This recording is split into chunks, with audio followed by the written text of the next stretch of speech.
reporte está disponible en este momento ya en la página de Integralia, www.integralia.com.mx. Ustedes tienen una copia del boletín de prensa que es un extracto y me voy a permitir, presidente, hacer algunas reflexiones.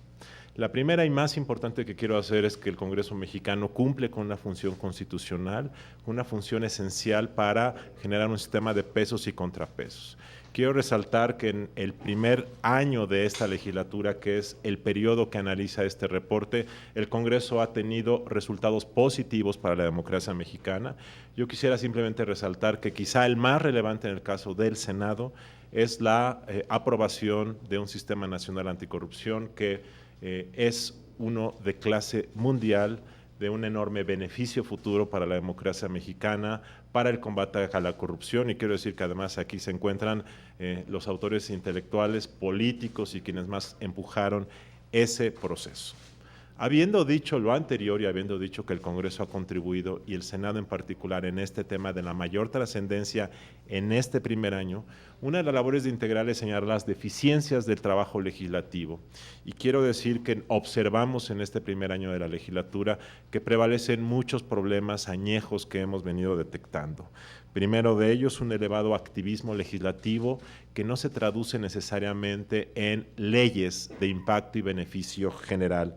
Segundo, un problema de un débil funcionamiento del sistema de comisiones. Y tercero, un problema de transparencia en el manejo de los recursos del Congreso, en particular el tema de las subvenciones a los grupos parlamentarios. Déjenme decir que durante el primer año de esta legislatura se presentaron 627 iniciativas en el Senado y 1,615 en la Cámara de Diputados. En Integralia no pensamos que esto es signo de productividad, simplemente es un dato. Y el dato nos muestra que en el Congreso mexicano desde 1997 hay una tendencia a aumentar el número de iniciativas que se presentan. Para darles una idea, en 1997 se presentaron 145 iniciativas en diputados. 1,615 es el dato de este año. En el caso del Senado, en 1997 se presentaron en el mismo periodo 31 iniciativas, hoy son 627. Hay un senador que presentó 40 iniciativas en este primer año, una diputada que presentó 37. ¿Eso significa productividad? Depende de la calidad de ellas, pero sí queremos señalar esto como un dato. Efectivamente, comentábamos ahora que muchas veces las iniciativas pueden ser una coma, un acento o una ley en su conjunto, y eso es algo que se debe determinar. Segundo tema que queremos determinar es la burocratización del sistema de comisiones. El sistema mexicano del Congreso mexicano tiene 184 comisiones, entre ordinarias, especiales y bicamerales.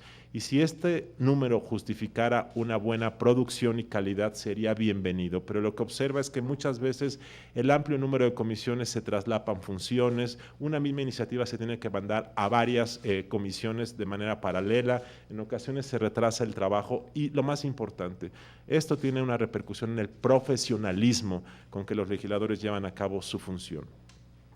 Creemos que debe haber menos comisiones y un cumplimiento más asiduo de sus obligaciones.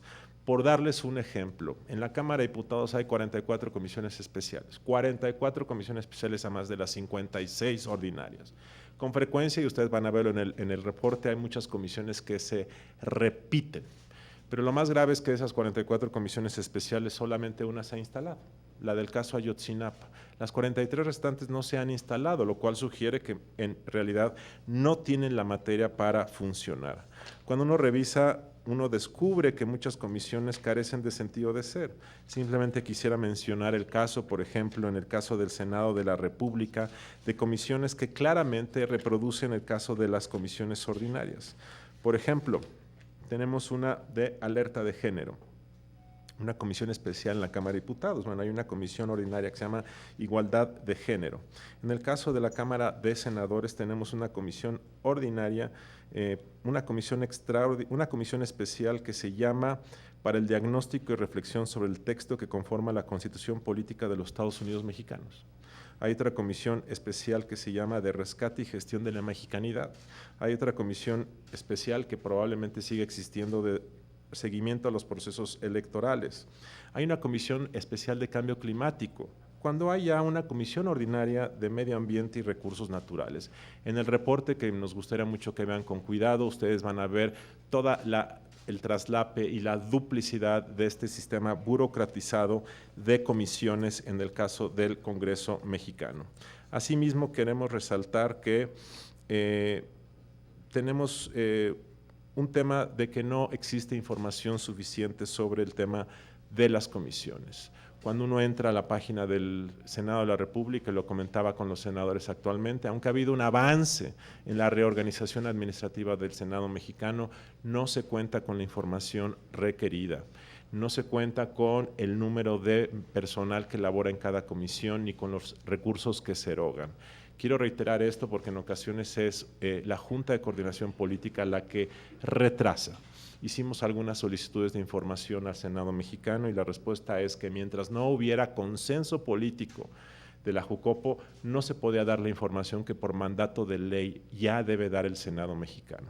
Quiero comentar que cuando se aprobó la Ley Federal de Transparencia el año pasado, se estableció en un transitorio que se iba a establecer un grupo de trabajo de reorganización administrativa en diputados y en Senado para que una vez que se cumpliera con esa agenda de reorganización, el Congreso mexicano estuviera en posibilidad de cumplir con el mandato de la Ley Federal de Transparencia. El gran problema es que si ese acuerdo de reorganización administrativa no se ejecuta, el Congreso tiene la justificación de no cumplir con la ley federal. Es un juego del gato y el ratón, donde si no se cumple una, no se cumple la otra, y el problema es que no hay una fecha fatal en ese acuerdo de reorganización administrativa, y eso nos parece un asunto. Finalmente, queremos decir que nos parece que un asunto muy importante en el caso del Congreso mexicano es el manejo de los recursos. El tema de las subvenciones de los grupos parlamentarios es un tema controvertido durante muchos años, no solo en el Congreso Federal, sino en todos los congresos de los estados. Las subvenciones han venido creciendo en los últimos años, crecieron en este año con respecto al anterior. Sigue sin haber una justificación y una normatividad de por qué se asignan de tal o cual manera.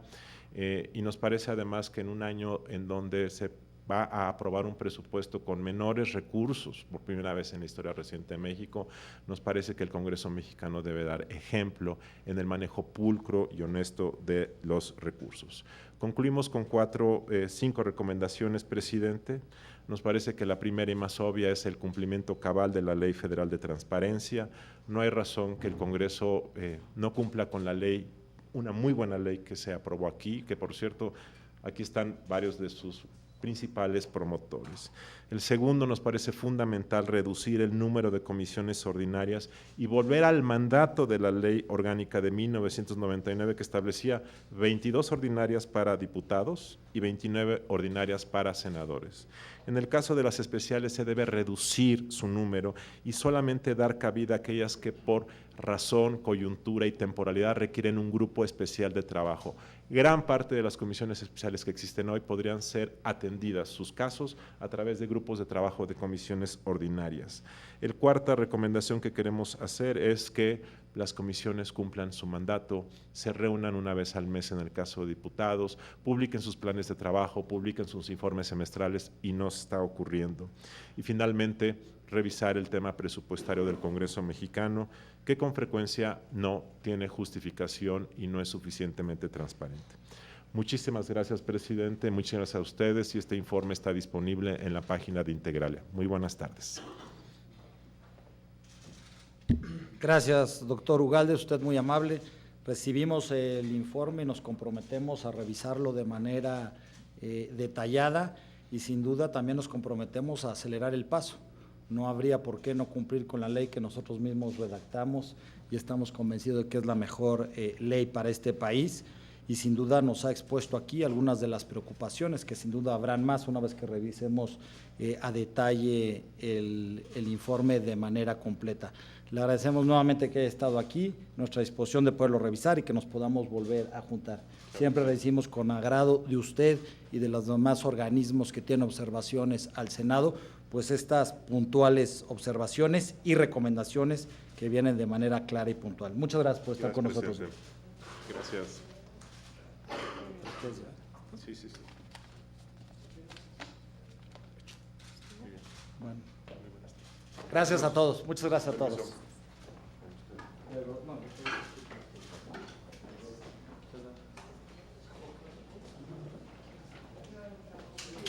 Bueno, pues dejamos aquí al doctor Ugalde si quieren hacerle preguntas desde allá, desde acá, pónganse de acuerdo, ustedes en su casa, yo les pido una disculpa porque estamos en sesión.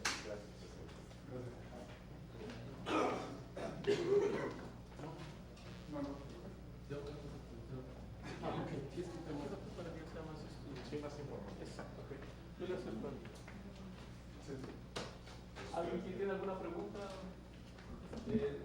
Haría una pregunta, doctor Ugalde. Claro.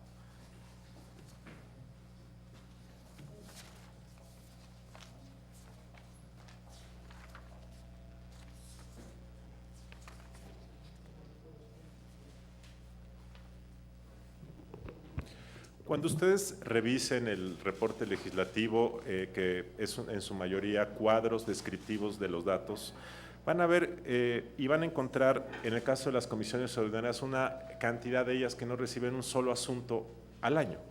Por ejemplo, la Comisión de Asuntos Fronterizos Sur, que es de esta Cámara, recibió 0 asuntos fronterizos, no, les voy a decir, asuntos fronterizos norte, asuntos fronterizos sur, la de reforma del Estado y la de relaciones exteriores con organismos no gubernamentales recibieron 0 asuntos. Una comisión que recibe 0 asuntos es porque esa realidad está totalmente solucionada y por lo tanto carece de relevancia, o finalmente porque sus temas están siendo abordados por otra comisión, tal forma que yo los invito a que si toman este cuadro, van a ver que todas las comisiones que reciben 0 asuntos pues son susceptibles de ser desaparecidas, sin causar ningún daño a las funciones senatoriales ni a las de la Cámara de Diputados. Nosotros consideramos que el promedio de comisiones en los parlamentos del mundo es de 17, según un estudio de la ONU que aquí se publica. De tal forma que si el Congreso mexicano tiene 65 comisiones en Senado y tiene 56 en diputados de carácter ordinario, nos parece que se puede volver al espíritu original, que eran 29 y 22, como está establecido en la Ley Orgánica de 1997. Ahora bien, buena parte de los recursos extraordinarios que se gastan en el Congreso mexicano derivan de las cantidades de sumas de cientos de millones de pesos que reciben los grupos parlamentarios por subvenciones. A nosotros nos parece que por una razón política y por una razón de orden presupuestario estos montos deben reducirse. No hay justificación salvo que los partidos la expongan para que haya estas subvenciones de las cuales la rendición de cuentas es muy exigua. Son cientos y cientos de millones que se reparten cada año a los grupos parlamentarios sin una explicación. Y en ocasiones lo que acaba ocurriendo es que estos recursos se usan para fines no legislativos, para financiar campañas políticas, para negociaciones políticas y para otros fines. Me parece que este momento simbólico en donde el presupuesto de egresos de la Federación va a recibir un recorte significativo, el Congreso mexicano debe poner el ejemplo y en lugar de proponer un incremento como está en el proyecto, debiese tener una reducción, por una razón de contribución y porque esta es la sede, la autoridad, la institución política que autoriza el ingreso y el gasto del gobierno y de los poderes en México. Esto es algo que va más allá de mi función, pero simplemente me parece que si todos los poderes públicos, instituciones, gobiernos locales, gobierno federal están sufriendo recortes, me parece que el Congreso mexicano debiese predicar con el ejemplo y proponer una reducción en su gasto. Y reitero, el sistema de comisiones tan abultado da un espacio para su reducción. Y 2, las subvenciones a grupos parlamentarios tienen un margen muy amplio para que pueda haber una reducción. Claudia Guerrero, de Reforma. Doctor, para consultarle, ¿qué diagnóstico tienen en el tema de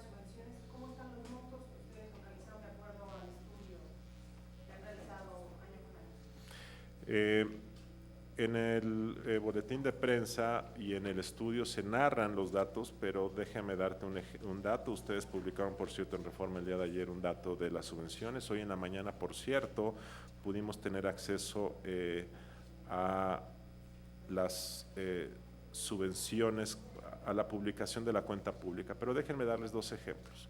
En el caso de la Cámara de Senadores, el último dato que nosotros detectamos de subvenciones era de diciembre de 2014. A diferencia de diputados, donde hay más información, en el caso de la Cámara de Senadores ha sido muy complicado obtener. Es 2014, diciembre, el último dato disponible. ¿Hasta qué día? Hasta la semana pasada. En el caso de la Cámara de Diputados, lo que se observa es que ha habido un incremento en el monto de estas. El último dato que tenemos de septiembre a diciembre de 2015 en el caso de Cámara de Diputados fue que las subvenciones en esos 4 meses fue de 516 millones y en el primer cuatrimestre de este año fue de 343 millones de pesos.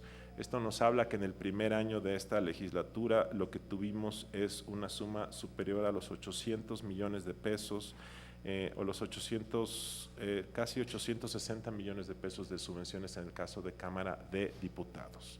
Esto observa un incremento constante en los últimos años, no ha habido una reducción de estos montos.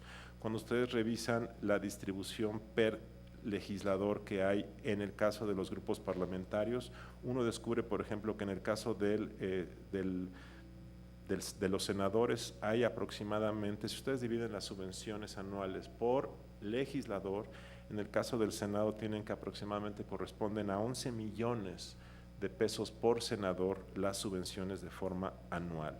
En el caso de los diputados corresponden aproximadamente a 2.3 millones lo que toca por legislador de subvenciones. Esto nos habla de una disparidad que no tiene razón de ser. No hay razón de ser y no sabemos cuál es el motivo porque no está justificado en ningún lugar por qué las subvenciones tienen que ser un monto en un caso, otro monto en un caso, y esto ha sido un juego político que, como ustedes saben, las subvenciones a los grupos parlamentarios ha sido uno de los medios o instrumentos políticos de los grupos parlamentarios para mantener la cohesión, para mantener la disciplina, para usar recursos para campañas políticas y para otros fines de control político. A nosotros nos parece que un Congreso moderno no debe recurrir a esta fuente discrecional de recursos para gobernarse internamente y que debe irse cambiando este modelo, justificarse y reducirse. Si es necesario que haya subvenciones, que las haga, pero que se explique, se justifique su existencia.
Hay 5 tipos de subvenciones: ordinaria fija, ordinaria variable, para apoyos logísticos, subvención de honorarios y subvenciones especiales. Algunas de estas se estima el monto por legislador y se multiplica por el número de legisladores de cada grupo parlamentario y se obtiene la suma. El problema es que no existe justificación, motivación y razonamiento de por qué debe ser tal o cual suma por legislador. Entonces yo no te puedo decir cuál es la razón detrás de si esto es correcto o incorrecto. A mí lo que me parece es que el Congreso mexicano debe explicar cuál es la razón de ser de las comisiones. Si es para pagar de las subvenciones, si es para pagar asesores, bueno, eso puede entrar a través del capítulo de servicios personales del Congreso mexicano. Si es para pagar viajes, hay un capítulo que el Congreso, que la Cámara de Senadores y de Diputados tienen para el apoyo de viajes de legisladores. Si es para pagar eventos extraordinarios, los legisladores reciben en ocasiones una dieta para informes y gastos, gastos o para otro tipo de actividades de gestoría social. Entonces, la única razón de que exista un capítulo de subvenciones es para que los grupos parlamentarios puedan llevar a cabo ciertas actividades extraordinarias que no caen dentro del presupuesto de una organización como esta. Si ese es el caso, si se requiere tener subvenciones, se debe explicar su razonamiento, su motivación. Y si va a existir, que exista, pero que se explique. Y a mí me parece que los montos que actualmente existen de cientos y cientos de millones de pesos son innecesarios y deben reducirse. Respecto al tema que comentas de el financiamiento a partidos políticos, es un asunto de ley. A mí me parece que también los partidos políticos deberían de dar el ejemplo. A mí me parece que la fórmula que existe en la legislación electoral es también inexplicable, no responde a ninguna lógica.